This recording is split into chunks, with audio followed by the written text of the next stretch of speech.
साल 2012 एक 13 साल का लड़का अपने शाय नेचर के कारण लोगों से बात नहीं कर पाता था। इसीलिए उसने लोगों की जगह अपने कैमरे से बात करना शुरू कर दिया, इस बात से बिल्कुल अनजान कि उसका यही फैसला आगे चल के उसे दुनिया का सबसे बड़ा यूट्यूबर बना देगा। ये कहानी है यूट्यूब के किंग मिस्टर बीस्ट की।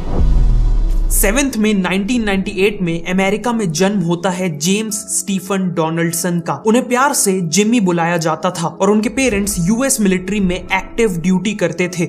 जिम्मी का बचपन आसान नहीं था। उनके पेरेंट्स एक अब्यूजिव रिलेशनशिप में थे, जिसके चलते 2007 में उनका डाइवोर्स हो गया और जिम्मी और उनके छोटे भाई को उनकी सिंगल मदर ने ही रेज किया। बचपन से ही जिम्मी की पर्सनैलिटी काफी ऑब्सेसिव थी। मतलब अगर वो किसी चीज को पसंद करने लगते थे तो खुद को उससे दूर नहीं रख पाते थे और 10 साल की एज में उनके लिए वो चीज थी बेसबॉल। लेकिन एक टीम स्पोर्ट पसंद करने के बाद भी वो एक एक्सट्रीम इंट्रोवर्ट थे। वो लोगों के बीच काफी अनकंफर्टेबल फील करते थे। इवन बेसबॉल फील्ड में वो अपनी कैप को इस तरह अपने फेस को छुपाते हुए पहनते थे। जिम्मी के कोई फ्रेंड्स नहीं थे और अक्सर उनकी मदर भी ड्यूटी पे होती थी, इसीलिए उन्हें घर पे टाइम बिताने के लिए कुछ तो चाहिए था। तभी उन्हें एक ऐसी वेबसाइट मिली जहां उन्हीं के जैसे आम लोग खुद की बनाई हुई वीडियो शेयर करते थे और वो वेबसाइट थी यूट्यूब। यूट्यूब पे उन्होंने माइनक्राफ्ट और कॉल ऑफ ड्यूटी खेलने वाले गेमिंग यूट्यूबर्स को देखना चालू किया और कुछ ही टाइम पे बेसबॉल की तरह वो यूट्यूब से भी ऑब्सेस्ड हो गए। इसी दौरान लकीली उनका दोस्त बना क्रिस टाइसन, जो उन्हीं की तरह यूट्यूब पसंद करता था। अगले 2 सालों तक ये लोग जब भी मिलते तो केवल यूट्यूब की बात करते थे। 12 साल की उम्र में जिम्मी ने देखा कि उनके favourite YouTuber woody gamer tag ने अपनी जॉब क्विट कर दी है और फुल टाइम यूट्यूबर बन गए हैं। और इस दिन जिम्मी को रियलाइज हुआ कि जिस प्लेटफॉर्म से वो इतना ऑब्सेस्ड थे उसमें एक करियर भी बनाया जा सकता है। इसीलिए उन्होंने फैसला किया कि वो अब खुद का यूट्यूब चैनल बनाएंगे। जब जिम्मी ने कभी एक्सबॉक्स में अपना अकाउंट बनाया था तो वहां उन्हें रैंडमली एक यूजर नेम मिला था और वो यूजर नेम था मिस्टर बीस्ट 6000। इसीलिए उन्होंने अपने यूट्यूब चैनल का नाम भी मिस्टर बीस्ट 6000 रख दिया और फ्यूचर में 6000 को भी हटा दिया और इसी तरह जिम्मी बन गए मिस्टर बीस्ट। शुरुआत में मिस्टर बीस्ट ने बिना अपना चेहरा दिखाए गेमिंग वीडियोस बनाना शुरू किया और फिर वो ओपिनियन वीडियोस बनाने लगे। ऐसी वीडियोस जहां स्क्रीन पे गेम प्ले चल रहा होता था लेकिन मिस्टर बीस्ट किसी और टॉपिक में अपना ओपिनियन दे रहे होते थे। इवेंचुअली उन्होंने फेमस यूट्यूबर्स की स्ट्रेटेजीज और इनकम को एनालाइज करते हुए भी वीडियोस बनाई। सरप्राइजिंगली जहां एक तरफ मिस्टर बीस्ट खुद को लोगों के सामने एक्सप्रेस नहीं कर पाते थे, वहीं कैमरे के सामने वो अपने ट्रू सेल्फ को इजीली दिखा पा रहे थे। 15 साल की उम्र तक बेसबॉल और यूट्यूब करते हुए उनकी लाइफ नॉर्मली चल रही थी, लेकिन फिर एक दिन सब कुछ बदल गया। उन्होंने नोटिस किया कि उनका वेट दिन पर दिन तेजी से कम हो रहा है, प्लस उनके पेट में भयंकर दर्द होने लगा था। बाद में पता चला कि उन्हें क्रोन्स नाम की एक सीरियस डिसीज हो गई है। इस बीमारी ने उन्हें बेहद वीक बना दिया, जिस कारण उन्हें अपना फेवरेट गेम बेसबॉल हमेशा के लिए छोड़ना पड़ा।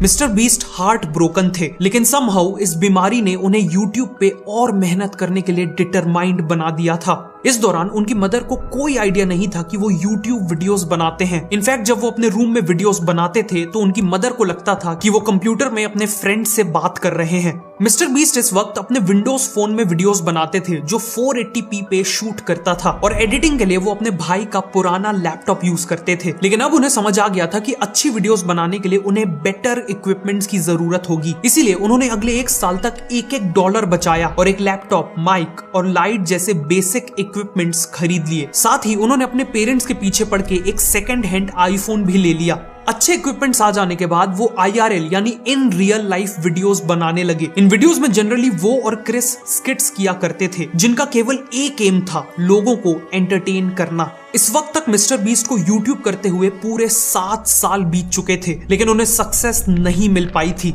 ऐसे में वो यूट्यूब को केवल एक ही कारण से कंटिन्यू कर पाए, उनका एक्सट्रीम पैशन। उस समय भी उनका थॉट प्रोसेस था कि या तो मैं दुनिया का सबसे बड़ा यूट्यूबर बन जाऊंगा या अपनी लाइफ के एंड तक बिगेस्ट यूट्यूबर बनने का ट्राई करता रहूंगा। लेकिन उनकी मदर की थॉट प्रोसेस ऐसी नहीं थी। मिस्टर बीस्ट अब 17 साल के हो चुके थे और उन्होंने अपनी मदर से कहा कि वो कॉलेज ना जाके यूट्यूब पे अपना फुल टाइम करियर बनाना चाहते हैं। ऐसे में मदर ने उन्हें एक अल्टीमेटम दे दिया, अगर जिम्मी को उनके घर में रहना था तो उन्हें कॉलेज जाना पड़ेगा, वरना उन्हें घर छोड़ना पड़ेगा।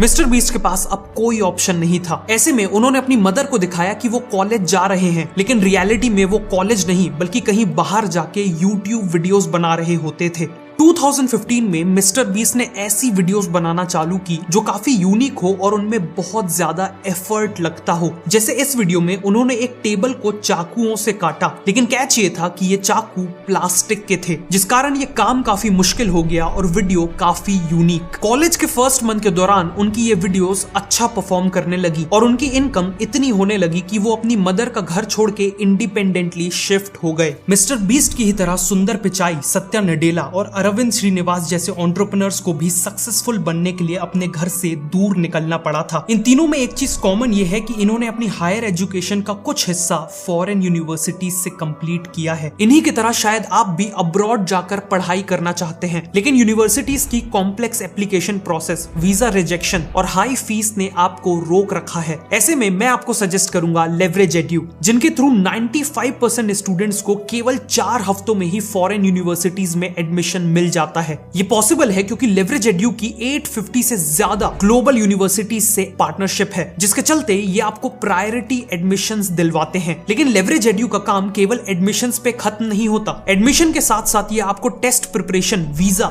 स्कॉलरशिप, एकोमोडेशन और इवन जॉब प्लेसमेंट सपोर्ट भी देते हैं। मतलब एप्लीकेशन से लेकर एम्प्लॉयमेंट तक एंड टू एंड सपोर्ट। बढ़ते कंपटीशन और स्ट्रिक्ट वीजा पॉलिसीज के चलते अच्छी यूनिवर्सिटीज में एडमिशन लेना डिफिकल्ट होता जा रहा है। इसीलिए अपने फ्यूचर को चांस पे मत छोड़िए, इंस्टेड लेवरेज एड्यू को चुनिए। लिंक नीचे डिस्क्रिप्शन और पिन्ड कमेंट में है। और अगर आप इस लिंक से साइन अप करते हैं तो आपको 15,000 रुपए का IELTS प्रेप बिल्कुल फ्री में मिलेगा। अब कहानी पे वापस आते हैं। एक दिन वो क्रिस के साथ नारुतो नाम का एक एनिमे शो देख रहे थे। इस एनिमे में करीब 700 एपिसोड्स थे और मिस्टर बीस्ट अपने आप को इसे देखने से रोक नहीं पा रहे थे। इसीलिए उन्होंने एक ऐसे वीडियो आइडिया के बारे में सोचा जिससे वो इस एनिमे को देखते देखते शूट कर सके। उन्होंने कैमरा ऑन किया और 1 से लेकर 1 लाख तक गिनने लगे। काउंटिंग कंप्लीट करने में उन्हें पूरे 40 घंटे लग गए और जब ये वीडियो यूट्यूब में अपलोड हुआ तो कमाल हो गया। इसमें मिस्टर बीस्ट ने जो किया था वो इतना रिमार्केबल था कि पहले 5 दिन में ही इस वीडियो में 5 मिलियन व्यूज आ गए। 400 से ज्यादा वीडियोस अपलोड करने के बाद फाइनली मिस्टर बीस्ट की एक वीडियो वायरल हो गई थी। ये मिस्टर बीस्ट के लिए एक लाइट बल्ब मूवमेंट था। उन्हें समझ आ गया कि यूट्यूब में सक्सेसफुल होने के लिए उन्हें बेहद इंटरेस्टिंग और अनबिलीवेबल चीजें करनी होंगी। इसके बाद उन्होंने 2 लाख तक गिनते हुए वीडियोस बनाई। एक वीडियो में माइक्रोवेव को माइक्रोवेव के अंदर रख के उसे चालू कर दिया और इवन प्लास्टिक कप से एक किला बना डाला। इन्हीं वीडियोस के बलबूते 2017 तक उनके सब्सक्राइबर्स 30,000 से बढ़कर 1 मिलियन के मैजिकल नंबर तक पहुंच गए। इस स्टेज पे आने के बाद उन्हें मिली अपनी पहली ब्रांड डील। क्विड नाम के एक ब्रांड ने उन्हें $5,000 ऑफर किए, लेकिन मिस्टर बीस्ट ने ब्रांड से कहा कि वो उसे $10,000 दे, जिसके बदले वो प्रॉमिस करते हैं कि उनकी ये वीडियो वायरल जाएगी। लकीली ब्रांड मान गया। मिस्टर बीस्ट ने इन पैसों से जो किया वो कोई और यूट्यूबर सपने में भी करने का नहीं सोच सकता। वो अपने घर से निकले और उन्हें जो भी पहला होमलेस आदमी मिला उन्होंने उसे वो पूरे $10,000 दे दिए। क्रिस ने इसे रिकॉर्ड किया और उस आदमी के रिएक्शन को फिल्म किया और जब इसे यूट्यूब में अपलोड किया गया तो ये वायरल हो गई। इस वीडियो की सक्सेस को देख के और भी ब्रांड्स मिस्टर बीस्ट के साथ पार्टनरशिप करने लगी और मिस्टर बीस्ट ने इन्हीं पैसों से इस डोनेशन सीरीज को कंटिन्यू रखा। जैसे इस वीडियो में उन्होंने मल्टीपल ट्विच स्ट्रीमर्स को $10,000 दिए। इस वीडियो में पिज्जा डिलीवरी मैन को $10,000 दिए और फिर एक वीडियो में तो उन्होंने अपनी मदर को ही $1 लाख दे दिए, जिससे उनकी मदर अपने घर का लोन चुका पाई।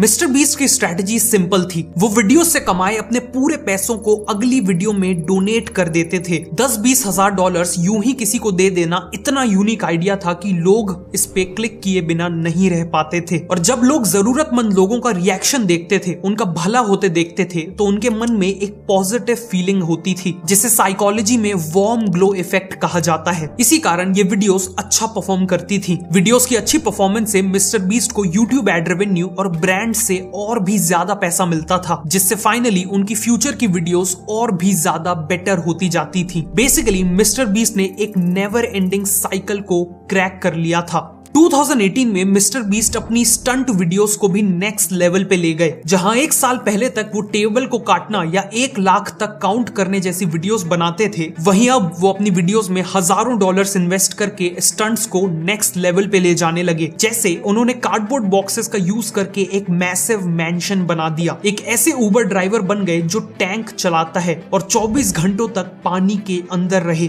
इसके अलावा उन्होंने एक नया वीडियो फॉर्मेट भी स्टार्ट किया और वो फॉर्मेट था चैलेंजेस। इन वीडियोस में पार्टिसिपेंट्स को एक इंटरेस्टिंग टास्क दिया जाता था और जीतने वाले को एक बहुत बड़ा प्राइज मिलता था। जैसे इस वीडियो में आखिर तक जो भी लैम्बोर्गिनी में हाथ रखा रहेगा, ये लैम्बोर्गिनी उसकी हो जाएगी। सिमिलरली इस वीडियो में तो उन्होंने विनर को एक प्राइवेट जेट ही दे दिया। इन वीडियो से अच्छी बात ये हुई कि मिस्टर बीस्ट के कई और दोस्त इन वीडियोस में शामिल होने लगे, जैसे चैंडलर, कार्ल और नोलन, और इन कैरेक्टर्स की पॉपुलैरिटी बढ़ने से भी रिटर्निंग व्यूअर्स बढ़ गए। 2018 में उन्होंने 3 मिलियन सब्सक्राइबर्स अचीव कर लिए, लेकिन अभी भी मिस्टर बीस्ट को पता था कि उनके वीडियोस के थंबनेल्स पे बहुत काम करना बाकी था। अभी तक उनके थंबनेल्स काफी रॉ थे और उन्हें ज्यादा स्ट्रेटेजिकली डिजाइन नहीं किया गया था, लेकिन अब उन्होंने अपने थंबनेल्स में कमाल की साइकोलॉजिकल स्ट्रेटेजीज यूज करना चालू कर दिया। जैसे इस वीडियो में वो 24 घंटे सॉलिटरी कन्फाइनमेंट में बिताते हैं और इसके थंबनेल में वो एक ऐसा फॉर्मेट यूज करते हैं जिसे कहते हैं नो क्लटर। ये थंबनेल बिना किसी क्लटर के काफी क्लीन है, जिस कारण व्यूअर का अटेंशन ऑटोमेटिकली मेन कैरेक्टर पे जाता है।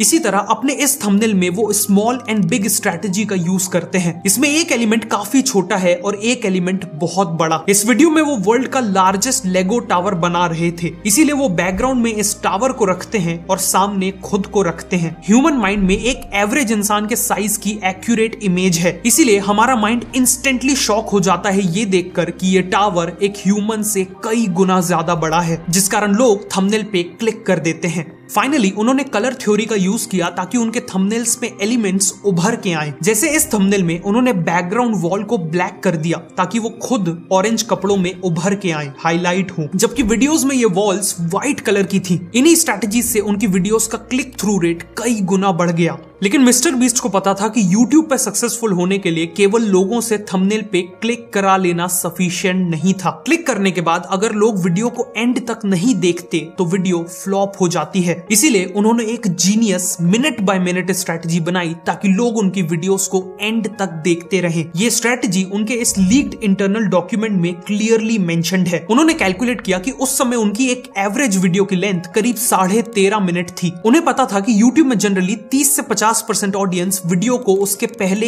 1 मिनट में ही देखना छोड़ देती है। इसीलिए उन्होंने वीडियो स्टार्ट होते ही सबसे पहले उस चीज को दिखाया जिसे उन्होंने अपने थंबनेल और टाइटल में दिखाने का प्रॉमिस किया था। जैसे इस थंबनेल और टाइटल के हिसाब से वो इस वीडियो में 1000 लोगों को वापस सुनने में हेल्प करने वाले हैं। व्यूअर को वीडियो का टॉपिक काफी इंटरेस्टिंग लगता है और वो इस पे क्लिक कर देता है। वीडियो चालू होता है और पहले 10 सेकंड में ही पहले पर्सन को हियरिंग एड लग भी जाता है, जिस कारण व्यूअर सेटिस्फाइड फील करता है और वीडियो को आगे देखना कंटिन्यू रखता है। इसके बाद 1 से 3 मिनट में वो वीडियो में क्रेजी प्रोग्रेशन नाम की एक स्ट्रेटेजी यूज करते हैं। बेसिकली इस पार्ट में स्टोरी को बहुत तेजी से आगे बढ़ाया जाता है ताकि व्यूअर स्टोरी में इन्वॉल्व हो जाए और फाइनल आउटकम देखने के लिए एक्साइटेड फील करे। फिर 3 मिनट के मार्क पे मिस्टर बीस्ट री एंगेजमेंट इंट्रोड्यूस करते हैं। बेसिकली वो कुछ ऐसा करते हैं जो इतना इंटरेस्टिंग हो कि व्यूअर सरप्राइज हो जाए। जैसे एक वीडियो में उन्होंने क्रेन से घर को गिरा दिया था, या कई चैलेंजेस में वो एक अनएक्सपेक्टेड ट्विस्ट इंट्रोड्यूस करते हैं। अगर कोई व्यूअर बोर होने लगा था तो इसी री एंगेजमेंट से वो वापस हुक हो जाता है।